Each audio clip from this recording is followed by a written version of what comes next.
ফারিস্তা জিব্রাইল আলাইহিস সালাম এসে আল্লাহর নবীকে তুলে দিলেন। ইয়া রাসূলুল্লাহ, হাবিবাল্লাহ, আপনি বিশ্রামে আছেন। আপনি কি জানেন আজকের রজনীটা কোন রজনী? আজকের রজনীটার কি গুরুত্ব আপনি কি জানেন? আজকে কি আপনি চান না আপনার কোটি কোটি উম্মতিকে আমার আল্লাহ মাফ করে দেন? আজকের এই রজনীর মহিমা, আজকের এই রজনীর বারাকা, আজকের এই রজনীর ইজ্জত আমরা কম বেশি সকলেই অবগত আছি। সেই রজনীতে আমরা কিছু সময়ের জন্য জিক্রুল্লাহ, জিক্রুন নবীর মজলিসে বসেছি, কিছু সময়ের জন্য কোরআন হাদিস পাকের বয়ানের মাহফিলে বসেছি।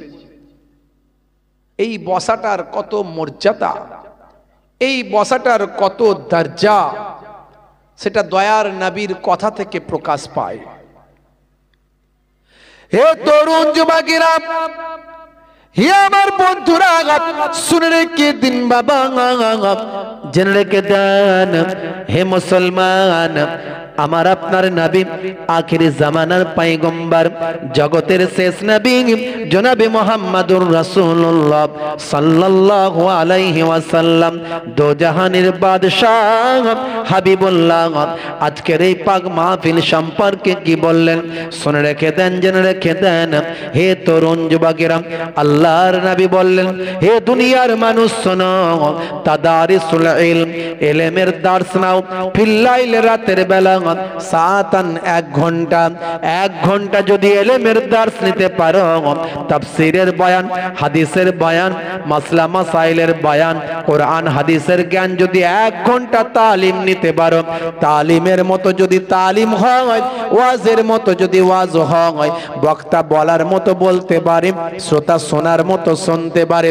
হে তরুণ যুবকেরা, এই কথাটা আমার নানা জান ছোট হুজুর কেবলার কথা নয়, দাদা জান মায়াপুর পিন্নগরী হুজুর কেবলার কথা নয়, আমার ওয়ালিদ সাহেব হরিণখোলা হুজুর কেবলার কথা নয়। এই কথাটা স্বয়ং দো জাহানের বাদশার কথা, আখিরি জামানার পয়গম্বরের কথা। দয়ার নবী বললেন, রাতের বেলা যদি 1 ঘন্টা তোমরা তালিম নিতে পারো, ওয়াজের মতো যদি ওয়াজ হয়, বক্তা যদি বলতে পারে, শ্রোতা যদি শুনতে পারে, তাদারিসুল ইলম, ইলমের দার্স নাও, ফিল লাইলি, রাতের বেলা, সাতান, 1 ঘন্টা, এই 1 ঘন্টার তালিমটা আল্লাহর নবী বলেন খায়রুম মিন আহিয়াইহা, সারা জীবন যত ভালো কাজ করেছো, নফল ইবাদত করেছো, সবের থেকে আমার আল্লাহ 1 ঘন্টার তালিমটা অনেক বেশি উত্তম মর্যাদা সম্পন্ন করেছে। তা আমরা আজকে ভালো কাজের মধ্যে আছি, আমরা যে আলোচনা শুনছি তা বলে আমরা সারা রাত ওয়াজ শুনবো আর নামাজ পড়বো না, তা কিন্তু হবে না। এই মজলিস থেকে শেষ করবেন, ম্যাক্সিমাম সবাইরই অজু আছে, যাদের অজু থাকবে না অজু করবেন, মসজিদে ঢুকে যাবেন, নামাজ পড়বেন। আবার একটু মনটা চাইলো একটু জিয়ারত করবেন, মুরব্বীদের কবরগুলো জিয়ারত করবেন, একটু মনটা চাইলো মসজিদে বসে বসে তেলাওয়াত করবেন। কিন্তু আল্লাহর নবী নামাজের কথাই বলেছেন। সারা রাত তো কেউ নামাজ পড়তে পারে না, তার সঙ্গে সঙ্গে ভালো নেক আমলগুলো করা যাবে। তবে নামাজ বাদ দিয়ে নয়, আমরা সারা রাত ওয়াজি শুনে ফেললাম, নামাজ পড়লাম না, না। হে তরুণ যুবকেরা, হে আমার বন্ধুরা, হে আমার মুরব্বিয়ানেরা, এখন কিছু মোল্লা মৌলবী বেরিয়েছে, আখেরি জামানায় কিছু মোল্লা মৌলবী বেরিয়েছে। তারা ভাইরা আমার, তরুণ যুবকেরা আমার, মুরব্বিয়ানেরা আমার, তারা বলছেন শবে বারাতের নামাজ পড়া। বাংলাদেশে একটা বক্তা ভাইরাল হয়েছে, দেখেছেন আপনারা, শুনেছেন, শবে বারাতে মসজিদে নামাজ পড়া আর বেশ্যাখানায় রাত কাটানো সমান, বলুন নাউজুবিল্লাহ। এই রকম মৌলবী আলেম নামের কলঙ্ক, এই সব কথা বলে ইহুদি নাসারা, ইয়াহুদ নাসারাদের খুশি করার জন্য তারা এই বক্তব্যগুলো দেয়। তাদের ওয়াজ করার দরকার নাই। এই সমস্ত বিতর্ক কথা বললি ভাই আমার হাজার হাজার ডলার তাদের অ্যাকাউন্টে ঢুকে যায়। এরা হচ্ছে ইয়াহুদ নাসারাদের এজেন্ট। এদের কাজ হলো সমাজের বুকে বিভ্রান্ত তৈরি করা। শবে বারাত শাবান মাসের নিসফুস শাবান সম্পর্কে অগণিত হাদিস আছে, অগণিত হাদিস আছে এবং কোরআন মাজিদের আলোকেও প্রমাণিত হয়। একটা দুটো নয়, ইমানদারদের দলিল লাগে একটা আর মুনাফিকদের দলিল লাগে হাজারটা। তা হলেও তাদের মন ভরবে না। বুঝতে পারছো? হে তরুণ যুবকেরা, হে আমার বন্ধুরা, শুনে রেখে দিন বাবা, জেনে রেখে দেন হে মুসলমান, একেবারে সুনান ইবনে মাজাহ শরীফের 1390 নাম্বার হাদিস, যে হাদিসটিকে সকলেই ভাই আমার হাসান পর্যায়ের হাদিস বলেছেন। শেখ আলবানি থেকে শুরু করে তারা আলবানির উদাহরণ দেয়, কিন্তু আলবানি থেকে শুরু করে অনেকেই হাসান পর্যায়ের হাদিস বলেছেন। হে তরুণ যুবকেরা, হে আমার বন্ধুরা, শুনে রেখে দিন বাবা, জেনে রেখে দেন হে মুসলমান, একটুখানি খেয়াল করুন। আন আবি মুসা আল আশআরি রাদিয়াল্লাহু তাআলা আনহু থেকে বর্ণিত, আন রাসূলিল্লাহি সাল্লাল্লাহু আলাইহি ওয়াসাল্লাম, ইন্নাল্লাহা লা ইয়াত্তালিউ ফি লাইলাতিন নিসফি মিন শাবান ফায়াগফিরু লিজামিই খালকিহি ইল্লা মুশরিকিন আও মুশাহিনিন। হে তরুণ যুবকেরা, আল্লাহর নবী বলেন, কি বলছেন? একমাত্র সকলকে আমার আল্লাহ আজকের রাত্রিতে ক্ষমা করে দেন, মাফ করে দেন, কেবলমাত্র মুশরিক আর হিংসুক ব্যতীত। যারা হিংসুক তাদের ছাড়া আর মুশরিক ব্যক্তি যারা শিরককারী ছাড়া আমার আল্লাহ আজকের রাত্রিতে লাইলাতুন নিসফি মিন শাবান, এই শাবান মাসের 14 তারিখের নিসফুস শাবানের রাত্রিতে, এই আজকের রজনীতে আমার আল্লাহ সমস্ত মানুষের জীবনের গুনাহ মাফ করে দেন। এটা হলো সিয়াসিত্তা হাদিস, ইবনে মাজাহ শরীফের 1390 নাম্বার হাদিস, যে হাদিস সম্পর্কে সকলেই হাসান পর্যায়ের হাদিস বলে উল্লেখ করেছে। হাসান পর্যায়ের হাদিস। এখানে কেউ ভাই আমার মাউজু বলতে পারেনি, কেউ যায়েফ বলতে পারেনি, দাইফ বলতে পারেনি, সবাই হাসান পর্যায়ের বলেছেন। এরকম অগণিত হাদিস আছে। আমি আরেকটা হাদিস আপনাদের শোনাতে পারি। ভাইরা আমার, তরুণ যুবকেরা আমার, মুরব্বিয়ানেরা আমার, এই হাদিসটাও এসেছে সুনান ইবনে মাজাহ শরীফের হাদিসের মধ্যে এসেছে। এটা আন আলী ইবনে আবি তালিবিন ক্বালা ক্বালা রাসূলুল্লাহ সাল্লাল্লাহু আলাইহি ওয়াসাল্লাম, ইযা কানাত লাইলাতুন নিসফি মিন শাবান ফাকুমু লাইলাহা ওয়া সুমু ইয়াওমাহা ফাইন্নাল্লাহা ইয়ানজিলু ফিহা লিগুরুবিশ শামসি ইলা সামাঈদ দুনিয়া ফায়াকুলু আলা মিন মুস্তাগফিরিন ফাআগফিরা লাহু আলা মুস্তারজিকুন ফাআরযুকুহু ফাআরযুকাহু আলা মুবতালা ফাউআফিয়াহু আলা কাযা আলা কাযা হাত্তা ইয়াতলু আল ফজর। আল্লাহর নবী আল্লাহ রাসূল বলেন, হযরত আলী মুর্তজা কারামাল্লাহু ওয়াজহু থেকে হাদিসটা এসেছে। কি বলা হয়েছে হাদিসে? না, আল্লাহর নবী বলেন, যখন ইযা কানাত লাইলাতুন নিসফি মিন শাবান, তোমাদের মাঝখানে যখন শাবান মাসের মধ্য রজনী যখন আসবে, ফাকুমু লাইলাহা, তোমরা রাতের বেলা কিয়াম করো। কিয়াম করা মানে নামাজ পড়ো। কিয়াম করা মানে নামাজ পড়ো। জোরে বলুন সুবহানাল্লাহ। ফাকুমু লাইলাহা, আর পরের দিনে কি করবে? আল্লাহর নবী বলছেন, ওয়াসুমু ইয়াওমাহা, পরের দিন তোমরা রোজা রাখো। জোরে বলুন সুবহানাল্লাহ। ফাইন্নাল্লাহা ইয়ানজিলু ফিহা লিগুরুবিশ শামস, সূর্য ডুবে যাওয়ার পরই আমার আল্লাহর পক্ষ থেকে রহমত নাজিল হয়, আল্লাহর পক্ষ থেকে নাজিল হয় সামাঈদ দুনিয়া, আকাশের এই যে এই আকাশে নাজিল হয়। কি নাজিল হয় ভাই আমার? প্রথম আকাশে কি নাজিল হয়? সেখান থেকে আল্লাহর অনুগ্রহ, দয়া, আল্লাহর কুদরতি ভাবে নাজিল হয়, হয়ে সেখান থেকে কি বলা হয়?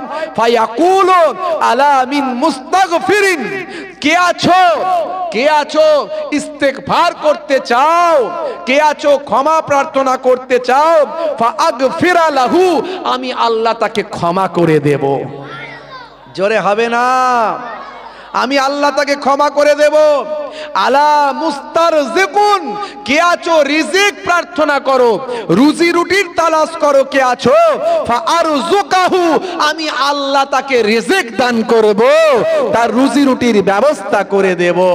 আবার কি বলা হচ্ছে, আলা মুবতালা ফাউআফিয়াহু, কে আছো অসুস্থ, আমি আল্লাহর কাছে সুস্থতার জন্য দোয়া চাও। ক্যান্সার হয়েছে, ডাক্তার বলে দিয়েছে যে কোনো রোগ ভালো হবে না, হার্ট অ্যাটাক করেছে, বড় হসপিটালে রোগে পড়ে আছো, যত বড়ই রোগ হোক, রোগ দেওয়ার মালিক কে? যারা বলেন কে? আল্লাহ বলছেন কে আছো অসুস্থ, আমি আল্লাহর কাছে আজকের দিনে নামাজে গিয়ে সিজদায় পড়ে পড়ে কেঁদে কেঁদে দোয়া চাও, আমি আল্লাহ তোমাকে রোগ মুক্তি দান করে দেব। এইভাবে ফজর পর্যন্ত আল্লাহর পক্ষ থেকে উম্মতে মুহাম্মাদির জন্য আওয়াজ দেওয়া হয়। জোরে হবে না? কত বড় নিয়ামতের রাত্রি, আর এই রাত্রিতে মানুষকে ইবাদত থেকে মাহরুম করে দিচ্ছে, বলছে ইবাদত করা লাগবে না, বেদাত। নামাজ পড়তে হবে না, নামাজ পড়া মানে গোনা হবে। আচ্ছা ভাই, শুনেছেন নামাজ পড়লে গোনা হবে এরকম কিছু শুনেছেন বাপের কালে আজ পর্যন্ত? আপনার দাদু শুনেছে? জিজ্ঞাসা করবেন থেকে নামাজ পড়লে গোনা হবে। এই ব্যাটারা বলছে নামাজ পড়লে নাকি গোনা হবে, বেদাত। বুঝতে পারছেন মানুষকে কিভাবে ইবাদত থেকে সরিয়ে দিচ্ছে আখেরি জামানায়। হে তরুণ যুবকেরা, হে আমার বন্ধুরা, এই রাত্রির ইবাদত অনেক গুরুত্বপূর্ণ। প্রায় 20 থেকে 25 খানা হাদিস আছে, একটা দুটো নয়। নিসফুস সাবান সম্পর্কে 20 থেকে 25 খানা হাদিস আছে। আল্লাহর কোরআনের আয়াতের ডাইরেক্ট ব্যাখ্যা নাই, কিন্তু ডাইরেক্ট অর্থ না থাকলেও ইনডাইরেক্ট ভাবে আল্লাহর কোরআনের ব্যাখ্যায় পাওয়া যায় নিসফুস সাবানের কথা। হে তরুণ যুবকেরা, হে আমার মুরব্বী, শুনে রেখে দিন বাবা, জেনে রেখে দেন হে মুসলমান, এই নিসফুস সাবানের গুরুত্ব অনেক, অপরিসীম গুরুত্ব বাবা। বন্ধুরা আমার, তরুণ যুবকেরা আমার, মুরব্বিয়ানিরা আমার, আল্লাহর নবী এই লাইলাতুন নিসফি মিন শাবান, এই শাবান মাসের মধ্য রজনীতে আম্মা জান আয়েশা সিদ্দিকা রাদিয়াল্লাহু তাআলা আনহার বাড়ি থেকে গভীর রাত্রিতে নবী আমার উঠে গেলেন। ফেরেশতা জিবরাইল আলাইহিস সালাম এসে আল্লাহর নবীকে তুলে দিলেন, ইয়া রাসূলুল্লাহ, হাবিবাল্লাহ, আপনি বিশ্রামে আছেন। আপনি কি জানেন আজকের রজনীটা কোন রজনী? আজকের রজনীটার কি গুরুত্ব আপনি কি জানেন? আজকে কি আপনি চান না আপনার কোটি কোটি উম্মত উম্মতিকে আমার আল্লাহ মাফ করে দেন? আল্লাহর নবী, হে তরুণ যুবকেরা, হে আমার বন্ধুরা, আম্মা জান আয়েশা সিদ্দিকা রাদিয়াল্লাহু তাআলা আনহার হুজরা মোবারক থেকে নবী আমার বের হয়ে গেলেন। আম্মা জান আয়েশা বুঝতে পারলেন না, নবী আমার বের হয়ে গিয়ে সোজা চলে গেলেন, ভাই আমার, দোস্ত আমার, সোজা চলে গেলেন জান্নাতুল বাকিতে। জান্নাতুল বাকিতে গিয়ে নবী আমার রওজা মোবারক গুলোর কবরস্থানে গিয়ে নবী আমার আল্লাহর দরবারে উম্মতি উম্মতি বলে কাঁদতে লাগলেন। হে তরুণ যুবকেরা, আম্মা জান আয়েশা সিদ্দিকা রাদিয়াল্লাহু তাআলা আনহা যখন দেখলেন পাশেতে দয়ার নবী ঘুমিয়েছিলেন, শুয়েছিলেন, মনে রাখবেন আল্লাহর নবী যখন ঘুমাতেন, নবীর চোখটা ঘুমাতো, দয়ার নবীর কালব, দয়ার নবীর হৃদয় 63টা বছর জীবন জিন্দেগিতে কখনো দয়ার নবীর অন্তর এক মুহূর্তের জন্য কখনো ঘুমাতো না। এর জন্য দয়ার নবী বলেছেন, ইন্নী আরা মালা তারাউনা ওয়া আসমাউ মালা তাসমাউন, আমি যা দেখি তোমরা তা দেখো না, আর আমি যা শুনি তোমরা সেটা শোনো না। নবী, দয়ার নবী জান্নাতুল বাকিতে গিয়ে কেঁদে কেঁদে দোয়া চাইছেন। আম্মা জান আয়েশা চিন্তিত হয়ে পড়লেন, কোথায় গেলেন আল্লাহর নবী? এত দোষ দুশ্মন, এত শত্রু, কোথায় গেলেন? তাহলে কি অন্য স্ত্রীদের বাড়িতে গেলেন না কোথায় গেলেন? ভাই আমার, আম্মা জান আয়েশা খোঁজাখুঁজি করে পেলেন না, শেষে বুঝতে পারলেন তাহলে দয়ার নবী গেলে যেতে পারেন জান্নাতুল বাকিতে। তো জান্নাতুল বাকিতে আস্তে আস্তে করে গেলেন। আল্লাহর নবীর স্ত্রী আম্মা জান আয়েশা সিদ্দিকা রাদিয়াল্লাহু তাআলা আনহা গিয়ে দেখেন দয়ার নবী জান্নাতুল বাকিতে হাত দুখানা তুলে আল্লাহর দরবারে মোনাজাত করে কেঁদে কেঁদে জারে জার হয়ে যাচ্ছেন। হে তরুণ যুবকেরা, আম্মা জান আয়েশা সিদ্দিকা রাদিয়াল্লাহু তাআলা আনহা বলেন, আমি ফিরে এলাম। আমি ফিরে এসে আবার আমি শুয়ে পড়লাম। আল্লাহর নবী এসে হাজির হলেন, আমাকে বললেন, ও বিবি আয়েশা, তুমি কি মনে করো আমি আল্লাহ এবং তার রাসূল তোমার কি হক নষ্ট করবেন? না না না না বিবি আয়েশা, শুনে রেখে দাও, জেনে রেখে দাও, আজকে কোন রাত তুমি কি জানো? তুমি যা জানো না, ফারিস্তা জিবরাইল আলাইহিস সালাম আমাকে জানিয়েছেন আমার আল্লাহর পক্ষ থেকে তিনি এসেছিলেন। আজকের রাতটা হলো শাবান মাসের মধ্য রজনী, লাইলাতুন নিসফে মিন শাবান। এই শাবান মাসের মধ্য রজনীতে জানো বিবি আয়েশা, আজকের দিনে আমার উম্মতিদের জন্য আমি ক্ষমা চাইলাম, মাগফিরাত কামনা করলাম। ও বিবি আয়েশা, শুনে রেখে দাও, আজকের দিনে আমার কোটি কোটি উম্মতিদের জীবনে জিন্দেগির গোনাগুলোকে আমার আল্লাহ মাফ করে দিলেন। কেবলমাত্র মুশরিক আর হিংসুক ছাড়া আল্লাহ সবাইকে মাফ করে দেবেন। জোরে বলুন সুবহানাল্লাহ। ভাইরা আমার, তরুণ যুবকেরা আমার, মুরব্বিয়ানেরা আমার, মুসলমান, খুব সংক্ষেপে আজকের এই রাতকে সামনে রেখে আমাদেরকে তওবা করতে হবে। আজকে আমরা একত্রিত হয়ে তওবা করব। এই যে বড় জামাত একসঙ্গে, এই একসঙ্গে দোয়া চাইলে আল্লাহ দোয়া কবুল করেন। কার দোয়া কবুল হবে কেউ জানে না। আল্লাহ কার হাতের ওসিলায় আপনার দোয়া কবুল করবেন আমি আপনি কেউ জানি না। ভাইরা আমার, তবে 3 শ্রেণীর ডাক দোয়া কবুল হয়। কার কার? হাদিসের মধ্যে এসেছে, আল্লাহর নবী বলছেন, দাওয়াতুল মাজলুমে, মাজলুম ব্যক্তির ডাক, দোয়া, যাকে অত্যাচার করা হয়েছে একে বলা হয় মাজলুম। এই মাজলুম ব্যক্তি যখন আল্লাহর কাছে দোয়া চায়, আল্লাহ আমার কেউ নাই দেখার, তুমিই আছো, তুমি বিচার করে দাও, তখন আল্লাহ তার হাতকে কবুল করে নেন। দাওয়াতুল মুসাফিরে, মুসাফির ব্যক্তির ডাক, মুসাফির যিনি সফরে চলে এসেছেন, ঘর বাড়ি ছেড়ে শত শত মাইল পার করে, জি হ্যাঁ, এখন আমি মুসাফির আছি, এখন আমি কি অবস্থায় আছি? মুসাফির আছি। আপনারা মুসাফির নাই, আমি মুসাফির আছি। তো নবীর কথা অনুযায়ী আমার দোয়া কবুল হওয়ার কথা, হবে কিনা জানি না, কিন্তু হওয়ার কথা। তো মুসাফিরের দোয়া আল্লাহ কবুল করেন। দাওয়াতুল মুসাফিরে আর একটা হলো দাওয়াতুল ওয়ালিদে আলা ওয়ালাদিহি, বাপ মায়ের দোয়া সন্তান সন্ততি ছেলে মেয়ের জন্য কবুল হয়। ভাইরা আমার, আজকে এই একসঙ্গে আমরা বড় জামাত, কার দোয়া কবুল হবে আমরা জানি না, তার হাতের ওসিলায় যেন আমাদের প্রত্যেকের দোয়া কবুল হয়ে যায়। জোরে বলো আল্লাহুম্মা আমিন। তওবা, অন্তর থেকে আমাদেরকে তওবা করতে হবে আজকের রাত্রিতে। আমার আল্লাহ কোরআন মাজিদে বলেন, ইয়া আইয়ুহাল্লাযীনা আমানু তুবু ইলাল্লাহি তাওবাতান নাসুহা, তোমরা অন্তর থেকে, হৃদয় থেকে, হে বিশ্বাসী বান্দারা, তোমরা তওবা করো, তাওবাতান নাসুহা করো।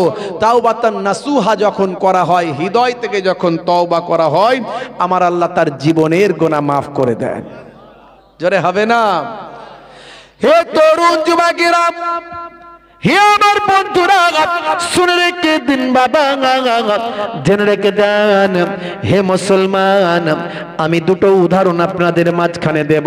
বেশি লম্বা চওড়া করব না, সময় কম, সময় বেশি নেব না, কারণ আপনারাও ইবাদত করবেন, আমিও বাড়ি ফিরব, রাস্তায় বিভিন্ন জায়গায় আমার কাজ আছে, দরকার আছে। হে তরুণ যুবকেরা, হে আমার বন্ধুরা, সময় বেশি নেব না, দুটো উদাহরণ আপনাদের মাঝখান থেকে দেব, যে দুটো উদাহরণ দ্বারা প্রমাণ করব কোরআন সত্য। কোরআন কোরআন মাজিদ সত্য, আমার আপনার নবীর সবচেয়ে বড় মুজিজা হলো আল কোরআন। হে তরুণ যুবকেরা, মুসা নবীর দুটো সবচেয়ে বড় মুজিজা ছিল, হাতের লাঠি ছাড়লে সাপ হতো, হাতটা গোল করে ঘোরালে সূর্যের মতো আলো হতো। হযরতে দাউদ নবীর দুটো সবচেয়ে বড় মুজিজা ছিল, দাউদ নবীর কণ্ঠ ছিল খুব সুন্দর, যখন তেলাওয়াত করতেন পশু পাখি জীবজন্তু সব হাজির হতো, এমনকি দরিয়ার কিনারার মাছগুলো সব কিনারায় এসে হাজির হয়ে যেত। এটা হলো এক নাম্বার। দুই নাম্বার হলো পৃথিবীর প্রথম হাদ্দাদ ছিলেন হযরতে দাউদ নবী। লোহায় যখন হাত দিতেন লোহা অটোমেটিক নরম হতো, সেই হাত দিয়ে অস্ত্র শস্ত্র বানিয়ে বাজারে বিক্রি করাতেন, বিক্রি করে হালাল ইনকাম করে তিনি ভক্ষণ করতেন। অথচ তিনি একজন বাদশা ছিলেন, তিনি একজন পয়গম্বর ছিলেন, রাজকোষের অর্থ তিনি মোটেও ভক্ষণ করতেন না। হে তরুণ যুবকেরা, এই রকম প্রত্যেকটা নবী রাসূলকে আমার আল্লাহ মুজিজা দিয়েছেন, অলৌকিক শক্তি দিয়েছেন। হে তরুণ যুবকেরা, আর আমার আপনার নবীকে স্বয়ং মুজিজা করি আল্লাহ বানিয়েছেন। আর নবীর সবচেয়ে বড় মুজিজা হলো, সবচেয়ে বড় মিরাকেল মুজিজা হলো, সেটা হলো আল কোরআন। যদি আগুন লেগে ধ্বংস হয়ে যায়, ধ্বংস হয়ে যায় পৃথিবীর সব বইয়ের দোকান, তবু বিশ্ব থেকে হারাবে না পবিত্র কোরআন। জোরে হবে না? আর জোরে হবে না? করবে কেমন করে কোরআন ধ্বংস আগুনের তেজ, করবে কেমন করে কোরআন ধ্বংস আগুনের তেজ। আছে বিশ্বে ভরা অগণিত কোরআনে হাফেজ, তারা ছাপি আসমানি গ্রন্থ, তারা ছাপি আসমানি গ্রন্থ, বাঁচাবে ইসলামের সম্মান, তবু বিশ্ব থেকে হারাবে না পবিত্র কোরআন।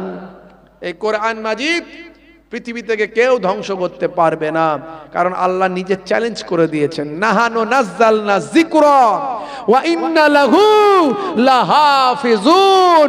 এই কোরআন মাজিদ আমি আল্লাহ নাজিল করেছি, আর এর হেফাজতের দায়িত্বটাও আমি আল্লাহ নিজে গ্রহণ করেছি। সেই কোরআন মাজিদ কেন এত বড়, সবচেয়ে বড় মুজিজা? তার কারণ 1450 বছর আগে কোরআন মাজিদ অবতীর্ণ হয়েছে। আর পৃথিবীতে যতদিন মানুষ থাকবে ততদিন কোরআন মাজিদ থাকবে। পৃথিবীর মানুষ কেউ কোরআন মাজিদ পাল্টাতে পারবে না, বদলে দিতে পারবে না, নষ্ট করতে পারবে না। আর কোরআন মাজিদে যা লিপিবদ্ধ হয়েছে কিয়ামত পর্যন্ত কোরআন মাজিদের একটা লাইনকে কেউ ভুল প্রমাণ করতে পারবে না। জোরে হবে না? এটাই হলো সবচেয়ে বড় মুজিজা।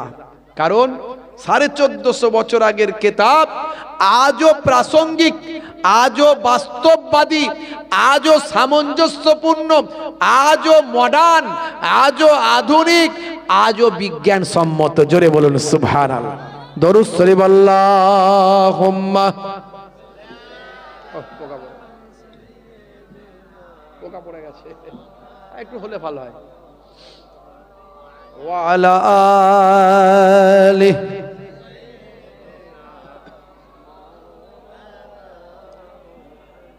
হে তরুণ যুবকেরা, বেশি উদাহরণ আমি দিতে যাব না, লম্বা চওড়া নয়।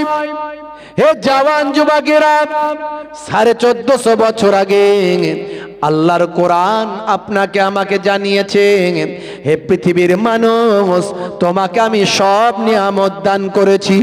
এই পৃথিবীর জমিনে যা কিছু পাও সবই আমি আল্লাহ আমার নিয়ামত। এই পৃথিবীর জমিনে সব নিয়ামত আমি দিয়েছি। হাওয়া আমার, বাতাস আমার, চাঁদ সূর্য আমার। পৃথিবীকে তোমাদের জন্য বিছানা বানিয়েছি, আকাশকে তোমাদের জন্য ছাদ বানিয়েছি। হে দুনিয়ার মানুষ, ছাদেতে আমি আল্লাহ আবার সূর্য দান করেছি, যাতে করে পৃথিবীর দিন বানিয়েছি, দিনের বেলা তোমাদের রুজি রুটির ব্যবস্থা করেছি আমার আল্লাহ। তাই সূরা জুমার ভিতরে বলছেন, ফাইজা কুদিয়াতিস সালাত ফান্তাসিরু ফিল আরদ ওয়াবতাগু মিন ফাদলিল্লাহ। এই নামাজ खत्म हो गया, चलो निकलो अपना काम में जाओ, बाजार में जाओ, खेत में जाओ, रोजी रोटी तलाश करो, बीवी बच्चों को पालो पोसो, मार्केट में जाओ, खेत में जाओ, दुकान में जाओ, रोजी रोटी तलाश करो। আমি তোমাদের জন্য দিনকে তোমাদের রুজি রুটির জন্য করেছি, আর রাতকে তোমাদের জন্য বিশ্রামের বানিয়েছি। হে তরুণ যুবকেরা, আমার আল্লাহ বললেন, বান্দারে তোমাদেরকে আমি আল্লাহ সর্বাপেক্ষা সুন্দর করে সৃষ্টি করেছি আমার আল্লাহ কোরআন মাজিদে। তাই বললেন, হে দুনিয়ার মানুষ শোনো, লাকাদ খলাকনাল ইনসানা ফি আহসানি তাকবীর। আমি মানুষকে সর্বাপেক্ষা সুন্দর করে সৃষ্টি করেছি।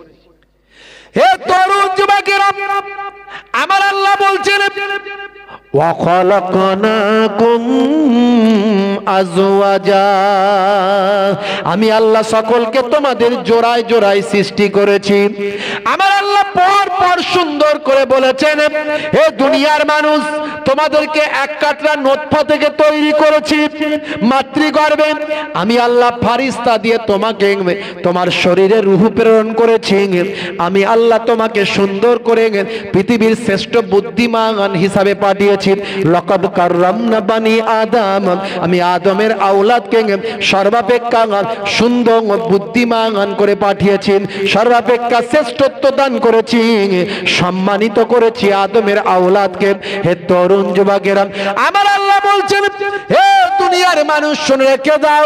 আমার আল্লাহ জানিয়ে দিলেন, হে দুনিয়ার মানুষ শুনে রেখে দাও, আমি আল্লাহ তোমাদের জন্য রাতকে বিছানা বানিয়ে দিয়েছি, তোমাদের জন্য রাতকে পোশাক বানিয়েছি। ওয়াজআলনাল লাইলা লিবাসা। আমি আল্লাহ তোমাদের জন্য রাতকে পোশাক বানিয়ে দিয়েছি।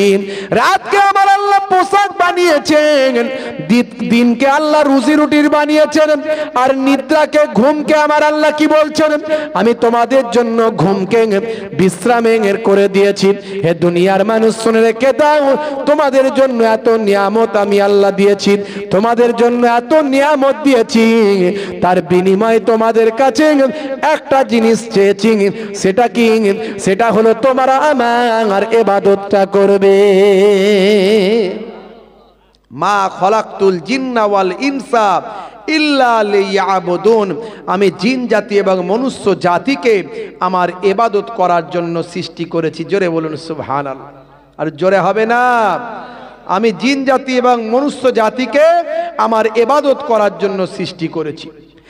আল্লাহ বলছেন, বান্দারে আমি তোমাদের জন্য সূরা নাবার 9 নম্বর আয়াতে আল্লাহ বললেন, ওয়াজআলনা নাওমাকুম সুবাতা।